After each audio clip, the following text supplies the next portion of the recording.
Welcome to the program, Colonel Sweet and Mark Toth. Thanks for having us back on the show, Daniel.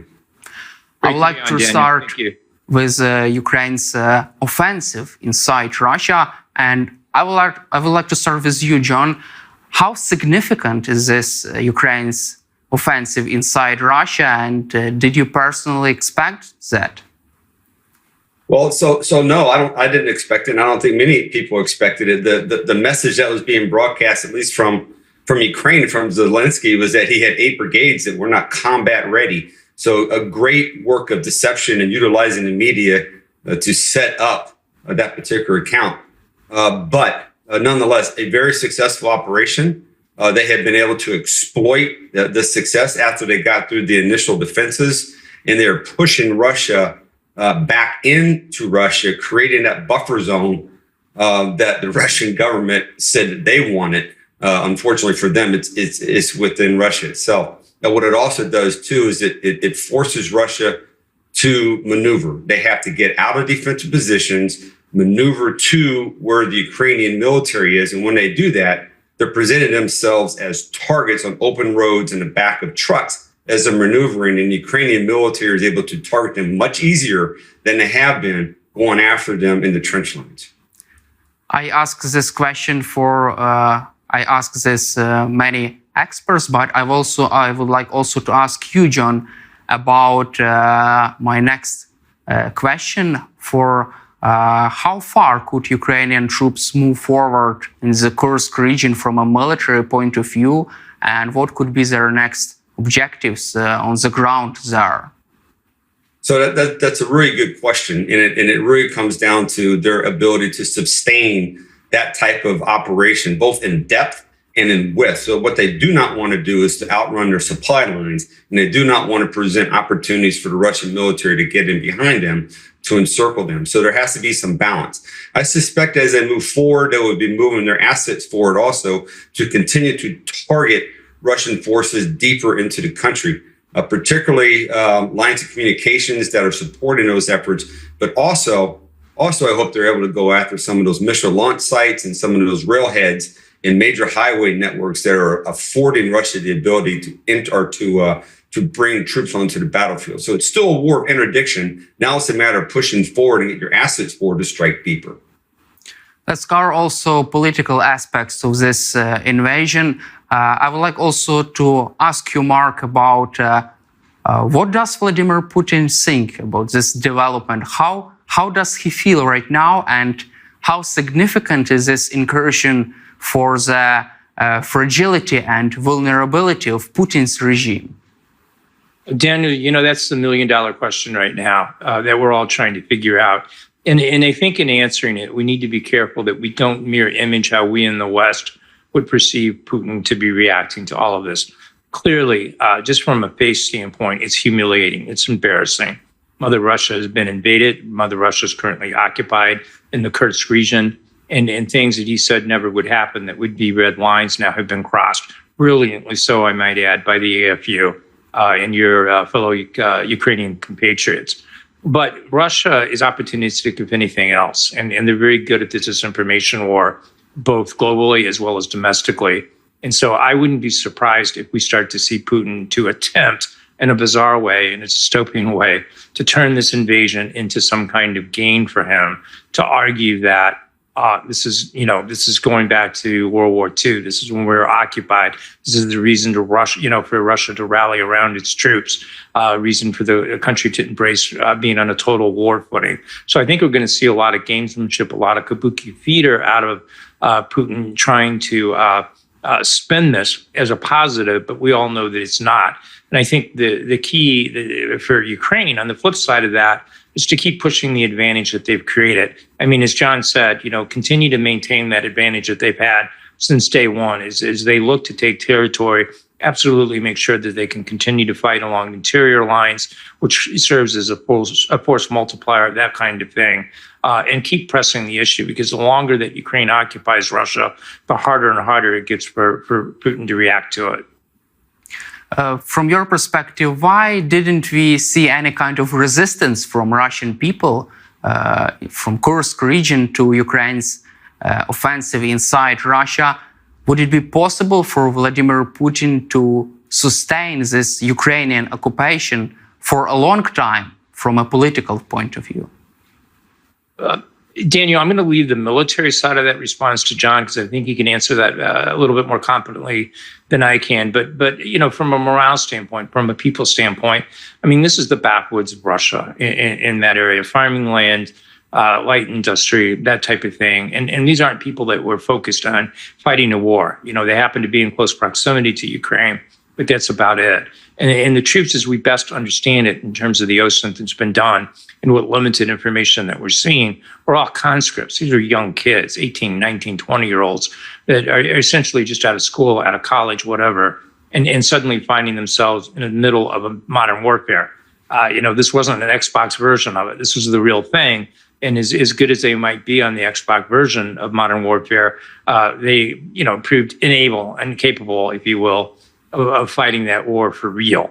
And they were overwhelmed. And so I think the lack of resistance initially was simply, you know, hats off to the AFU, tremendous operational security to surprise Russia, you know, and then, you know, a kick in the ass for Russia for their intel, missing the buildup, realizing that the AFU was going to head into the Kursk Oblast and beyond, potentially, you know, threatening the Belgorod as well. Oblast. So I think all those factors kind of come together as to why they were caught so much off guard. John, do you have any other comments with respect to the actual military unpreparedness beyond just the conscripts? Sure. Also, Medusa reported that Kremlin is considering to use conscripts to repel this Ukraine's offensive inside Russia. It seems like they are not interested in moving significant troops, most experienced units from the east of Ukraine to the Kursk region. What is your take on this, John? So two things. Yeah, I've seen that report where there was discussions about moving conscripts from Siberia and moving them into the Kursk region. So that violates a tenet that Putin had promised Russian people, that conscripts wouldn't be involved in the fighting. So there's a trust factor again now within the Russian regime. The other part is, as I said earlier, as Russia maneuvers forces from other areas into the regions in which the fighting is occurring, they expose themselves. They are not an army of maneuver. They are an army of a fixed objective, massing artillery and massing infantry. They don't have the leadership. They lack the planning and the coordination to effectively move people and personnel and equipment from one point to another, and they expose themselves to interdiction as they're moving. So it's probably, from a Russian perspective, safer to move conscripts in than it is to move units within Ukraine and Russia to those areas. It seems like Russian troops are unable to effectively stop and repel and even counterattack Ukrainian troops in the Kursk region. They are just reacting to Ukrainian movement, to the movement of Ukrainian troops. Is it possible to repel this attack only using conscripts? I certainly don't think so. And look, the beauty of what Ukraine's doing right now is we're seeing firsthand what combined arms maneuver looks like. You're talking about tanks, infantry fighting vehicles, support with artillery, and most importantly, close air support. That close air support is a difference maker in providing freedom of maneuver. Ukraine has the initiative. Initiative does a lot of great things. Russia does not react well. They don't have a course of action B or C to go to. They are forced to react. And when they do, they have to move. And when they move very clumsy. And they don't have air defense assets in those convoys that are protecting them. In the leadership, again, let's look at 603,000 Russians have been removed from the battlefield. 603,000, that's a lot of initially combat experience and leadership that was lost, followed by loss of other soldiers. But right now, you don't have the varsity. You have the second and third team that's fighting the war. And even worse, you have the second and third team in the leadership that's trying to manage the war. So conscripts fighting this particular war is only a recipe for 650,000. From your perspective, what would it take for Ukrainian army to control, to secure this terrain, to hold this terrain for a while, if it is needed? And what would it take for Ukraine to even push forward, to move forward, and to threaten, for example, the city of Kursk? Yeah, so it comes down to two fights, and it's just like in the defense. There's the close fight, that fight you're in with direct fires, and then there's the deep fight, which is with your indirect fires and your air support. They have to fight both. Right now, they are succeeding fighting the close fight, but they have to continue to set conditions to stop the maneuver of Russian forces towards them, and they have to go with speed, or otherwise the Russians are going to be able to dig in. And if they dig in, then they get involved in those bogged down fights. Maneuver is key. They have to continue to outmaneuver, go around these pockets of resistance, isolate them. But the key for them is interdiction. Continue to interdict, continue to affect the fight that's going to occur 2 to 3 days from now, so you afford freedom of maneuver for your ground forces. Also, Ukrainian forces have successfully destroyed 3 key bridges in the Kursk region near the river of Seym. Bild reported that 2,000 or 3,000 Russian troops could be encircled by the Ukrainian armed forces. What is your take on that, on this tactical achievements of the Ukrainian army? That's exactly what I was just talking about, interdiction, cutting off supply lines. I've seen videos on Twitter the last couple of days of airstrikes on Russian bridging units, further isolating the forces out front. If you can isolate those forces, if you can cut them off and deny them the ability to be sustained, they will eventually either surrender or die in place. So again, it's about isolation of the forces that you're directly opposed to, and preventing other forces and the supplies to get to them. And by taking down those bridges, that's the first step. I would like also to ask you, Mark, about the Western reaction towards this. How can you assess the possible silence from Western capitals in the first day of this invasion? And how can you assess recent statements from Western leaders? Do you feel any kind of shift in reacting to Putin's red lines? Do they now understand that there are no any kind of red lines in Kremlin?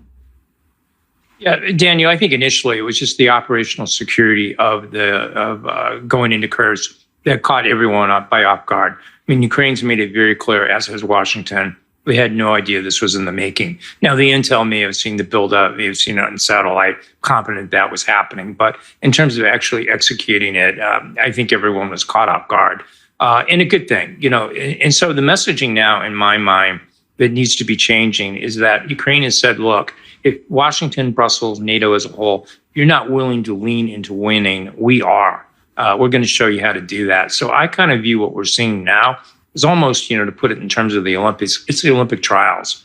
Ukraine has just shown masterfully what a gold medal winning performance can look like in the Kursk region. If only they can take that same show and deliver the same thing in the Crimea Peninsula, ultimately, which is what John and I still believe, as does General Hodges, will be the decisive terrain of this war. And so I think that's the kind of message that we, as journalists, John and myself, need to keep getting out there, is that there's a pathway now. There's a clear way that, if adequately supported by the West, and that means surging munitions, surging weapon capabilities, surging economic support, all of that to Ukraine as quickly as we can, there's a path to victory here. It's a little bit disappointing, however. We're starting to see the same thing. You're absolutely right. Ukraine has done a masterful job of basically disproving all these fears that Jake Sullivan, in particular, as the national security advisor in the White House, has had about escalation. He's shown that these red lines are meaningless, that you can cross them at will, and that Putin realizes that he can't take it to the next level. He can't do it on a nuclear basis. I mean, he's basically left to maybe some false flag operations, or basically left to doing some asymmetrical warfare, be it espionage, spying, assassinations in Europe and the like. But for and disinformation campaigns online as well. But for the most part, he's stuck with his, great-grandfather's army, the same kind of army that fought in World War I, that's just static, relies on mass, and is struggling to maneuver. So, from my standpoint, I want to see more out of the West. I think we've got to stop fearing this escalation. It's just not going to happen in the way that they do it. And it's time for the West to escalate. The win is here to be had. if only we're willing to take it. There are also speculations Ukraine. about the possibility to use this terrain in Kursk region as a bargaining chip in the negotiations with Russia. Do you believe in this possibility from a political point of view? Russian dictator and his co-workers recently said that they would not negotiate after Ukraine's invasion of Russia, after this offensive. What is your opinion on that? Right. I've seen that, and I think that's more the peacenik crowd, the ones that just want to negotiate away Ukrainian territory, that are saying, aha, okay, we didn't anticipate this, so now we're going to spend it. But this can just be a negotiating chip. And who knows, right? Ukraine has to decide for itself what its ultimate red lines are in terms of its territory. Personally, I hope not. I hope that they don't use this as a bargaining chip, but they use it basically as a key to unlock Crimea, because I think that is ultimately what deters Putin and anyone that follows him in Russia in the long term. I think taking a temporary win by negotiating something is only going to be fleeting. We're only going to be back seeing this, as you know, as a country. You went through this in 2014, only for it to resurface in 2022. And I think if you use this simply as a bargaining chip for peace, it'll only be temporary. And you need a permanent peace. You need a Russia that's been cowed, put in its place, and ultimately results in a peace that has Ukraine firmly planted in NATO. So, Mark, you believe that it's impossible to achieve peace in Ukraine only on the ground, on the battlefield, but not on the negotiation table with Russia? I think it depends on how you define peace. If you define peace as temporary, like what you saw in 2014 to 2022, where you still had kinetic fire going on, you still had Russia arming the rebels in Donetsk, yeah, you can call that peace. But in terms of an ultimate peace, a game-changing peace, one that finally removes Russia as a threat, I think it is going to have to be battlefield focused. Now, John may disagree. Certainly let him weigh in on this, but I think that's how you have to do it, or else it's just a rinse and repeat kind of thing. So from a strategic standpoint, from a foreign policy standpoint, I think all of us who really care about the long-term security of Ukraine, we really need to be focused on battlefield wins, because ultimately that's what's going to get Putin out of all of Ukraine, and it's what's going to get permanently Ukraine inside of NATO as a full member and under its protections. And John, what is your take on this idea of bargaining chips and to use Russian territory and to exchange, for example, this territory to occupied territories of Ukraine? Do you believe in such possibility, and what could it mean? Yeah, like Mark, I don't buy into that theory. I don't think Zelensky and his generals are looking for additional poker chips at a negotiation table. I just don't see that. I don't think that's a realistic expectation. I believe what it does is it opens up another front that forces Russia to maneuver. Look, again, let's look at what has happened. By breaking through at a certain point on the battlefield, they have forced Russian forces to reposition, which has taken stress off of battlefield units that are currently engaged in fights. Now they are able to deliberately target Russian forces as they are moving. And it's also forcing Russia to reposition forces. Again, we talked about this in the Donbass, but Siberia, and also there's some repositioning of forces from Crimea. So it is making Russia react. And by reacting, they are presenting themselves as targets. And I think is a masterful stroke of military professionalism to get them to that point. And Russia is doing exactly, I believe, what Ukraine wants them to do, which is move. Do you expect Ukraine to push on another axis, to launch another offensive on other area on the front lines? I suspect that may occur. Look, we initially saw the assault into the Kursk area, then we saw it extend back to Belgorod. There may be an additional one, but let's remember the sustainment issues right now that continuously confront Ukraine as far as being able to provide the munitions and the fuel and just the manpower. I think what is lost in all of this is the casualties that are produced, okay, and what it takes to move an army, 5, 10, 15 kilometers, and not just moving it. As you're moving, you have to leave forces behind to secure your rear areas, and also to pay attention. What they have done masterfully, by the way, is they are addressing the needs of the displaced Russian citizens. Unlike the Russians that are slaughtering Ukrainians, the Ukrainians are going out of their way not to hit civilian targets, not to kill civilians, and to make it as painless as possible for the Russian citizens, and letting them know you're not the target. The Russian military is, and they've done a wonderful job doing that. And my final questions for both of you. What do you personally expect from the Kursk operation, John, from a military point of view, and Mark from a political point of view? And I would like to give a word to John, and then Mark could also answer this question. Yeah, look, from a military point of view, they have achieved what they wanted to achieve, which strategic surprise and operational surprise. They have got the Russian military to move. They are creating opportunities on the battlefield. What we haven't seen right now, at least I'm not seeing in the media, we haven't seen the introduction of F-16s, or if we have, we've seen it at a minimum use. And we haven't necessarily seen the introduction of these Abrams that are still on the battlefield, and